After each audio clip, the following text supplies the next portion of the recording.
Yan mga lalabs, lagyan natin ng kunting asin yan. Ayan.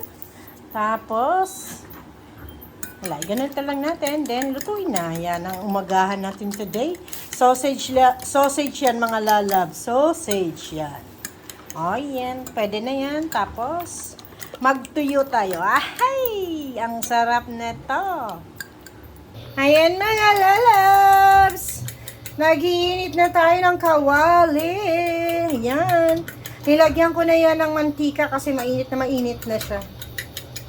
Antayin lang natin medyo uminit pa. Oh, di ba? Ayan mga lalabs, okay na siguro to. Mainit na siya. Ibuhos na natin ang ating scrambled egg na may Vienna sausage. Ayan.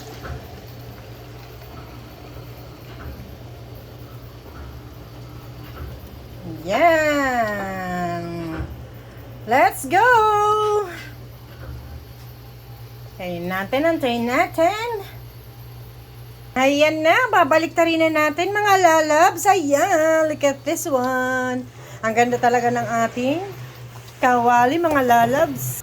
Ayan. Ang ganda ng ating kawali na hapit ko kasi ay, oh, dinadikit, oh. Di ba? Look at this. Oh, yun. Ganda talaga ang ating non-stick. Oh, antayin natin. Ilang minuto lang, luto na yan. Luto na yan. Yan na mga lalabs. Ayan. Nakaluto na tayo. Ayan. Ang ganda, diba? Ang ganda ng pagkaluto natin. Perfect! Yes! Let's go, kain na tayo. Ayan, nagluto pa tayo ng sausage, mga lalabs. Ayan.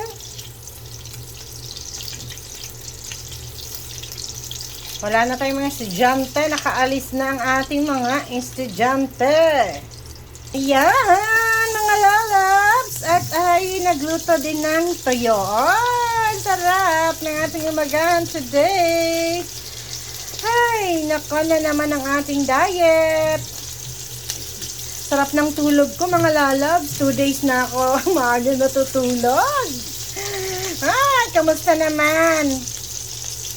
Ayan na mga lalabs. Ready na ang ating pangumagahan. Tara, let's go. Kain tayo. Happy tummy na naman tayo nito. Let's go, let's go. Bye everyone! Thank you for watching mga lalabs. Ingat tayo lahat. Bye!